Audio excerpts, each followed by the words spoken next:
Greetings, everybody. It's me, Patricia Cori, coming to you at the crack of the dawn, although it's not cracking, and we are with the daylight savings time. I hate it. I've always hated it. But anyway, I don't know what time it is and why I'm up so early. If you're following me, you know I've been talking constantly about stocking up your home, prepper type information, and I've been talking about your debt, finances, the banking system, blah, blah, blah. Like so many other people are trying to educate us about what to do, how to handle, what's going to come down. Again, experts in the field of finance still haven't figured out, have no clue. A lot of them are just tearing their hair out going, this is unprecedented. And you know, to say that we're in an unprecedented moment on planet Earth is an understatement. But I wanted you to take this day. I mean, what was it? On the 9th, I gave a warning about getting out of debt. I talked about how I wasn't comfortable with money in the bank, and then the next day, the Silicon Valley Bank crashed. So, without panic and fear, it is now time to, you can do what you want, of course, but to the people who have said, I don't want to live in fear, I'm abundant, and we know that, universe will take care of everything. You've got two hands. With these two hands and your wonderful mind, it's time to say, yes, I love the universe. I'm so grateful that we have divine guidance. But in the meantime, I need to be smart and sharp, and I need to help myself. So I'd like you to start thinking about those steps that you want to take. Some people have been doing what I've been doing and are in a comfortable enough position, as comfortable as one can be, because who knows what other things are going to come down. So we have, crisis management on planet, or not even, we have crisis mismanagement on planet Earth at all times in this reality. However, that said, it's still a great idea, more than ever now, to do some very preliminary things that can help you feel better about your situation and can very possibly protect you against the orchestrations that are underway. I read yesterday also that once again, Wells Fargo Bank seems to be losing deposits from their clients' accounts. No adjustment of your set is necessary. We'll figure it out. Don't worry. And people are saying, excuse me, there's 3,000 bucks missing from my account. And the banks are saying, don't worry about it. It's just a glitch in the system. The system is a glitch. If you trust that everything will be fine with your money in the bank, you're delusional.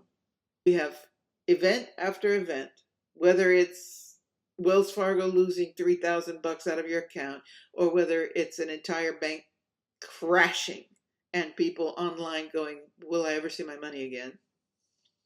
And I'd like to say that, this idea that it's secured by insurance from the government, the FDIC in the United States, is ludicrous.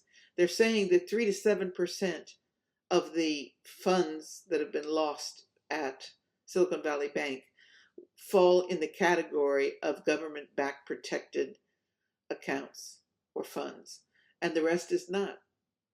And so for the rest is not people, they're now saying, well, we will attempt to replace those funds as the bank or whatever institution takes over the bank begins to profit from investments that can be made to recover some of those losses. In other words, if they can make some money off of the billions of people's money that have been lost, then maybe you'll get some dribbles back. All right, so anyway, most of us are not in the $1 million loss category.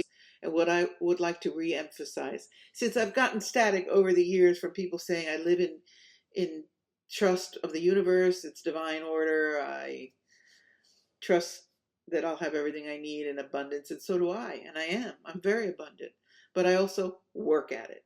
I also use these hands, these God-given hands, and my brain to say, okay, now what things can I do that facilitate my living through this craziness with more ease?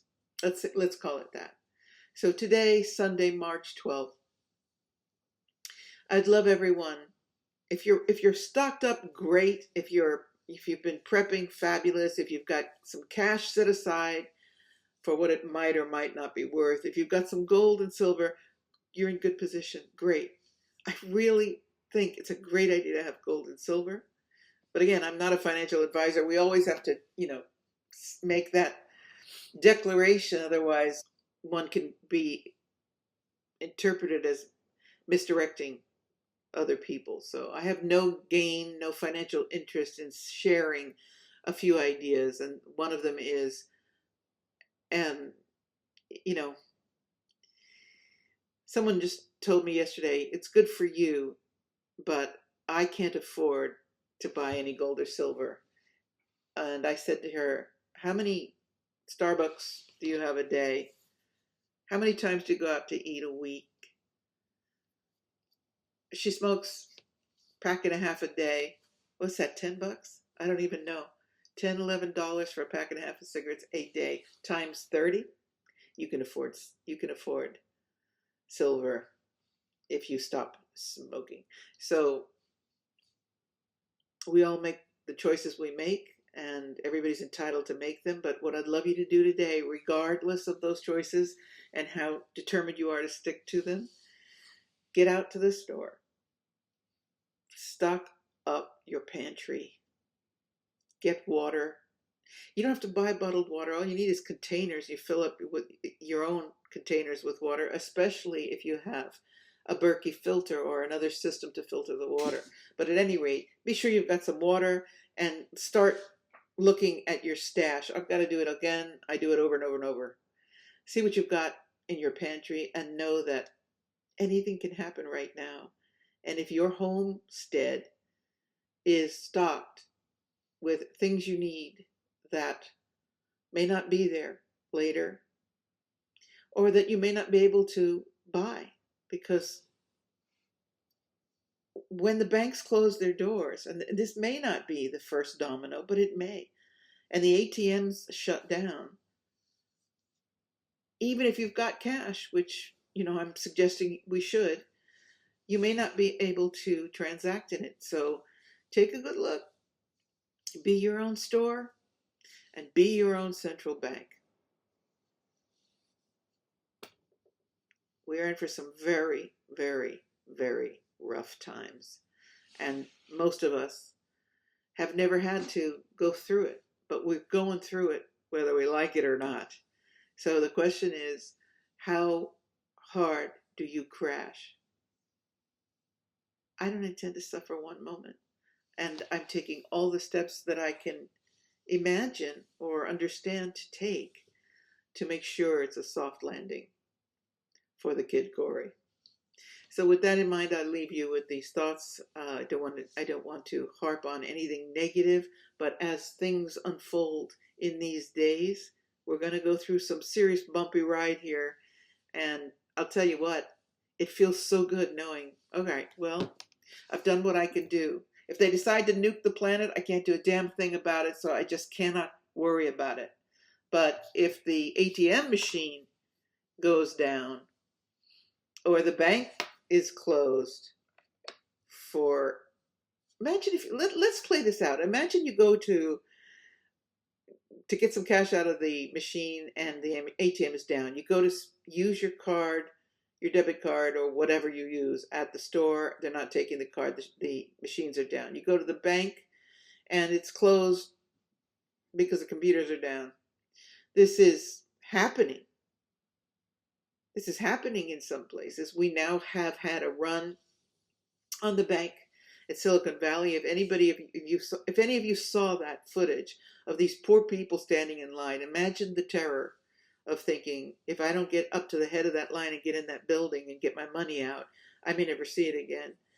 I don't suggest that money is all that matters in life, but if you've got expenses and debt, and regardless, it's your money. You worked for it. And the bank just closes. Interestingly enough, of course, some of the big kahunas, the CEO and the CFO, managed to get their stock sold off a week before this happened. That will be an investigation if there's any justice remaining on the planet. But I'm not drawing any conclusions because that would be slanderous. I'm just saying that that's fact. They withdrew their stocks. They sold off their stocks. I think they sold around 260 and the stock it went down to 34. So you figure it out. Anyway, these are my reflections on the financial situation of the moment, and that we need to operate in clear mind, no panic. What is the best thing to do for your life, for your household, for your security, and for your ability to deal with the coming hard times? That's all for now, guys. This is Patricia Cori signing out. Don't forget to subscribe to my channel. I will never ask to join a membership or pay a fee. All I ask is that you push the little button and subscribe so that you can help me get my voice out to the world. And don't forget, be sure to read this book, Hacking the God Code, The Conspiracy to Steal the Human Soul. Be sure to read it. Thanks. This is Patricia Cori, signing out.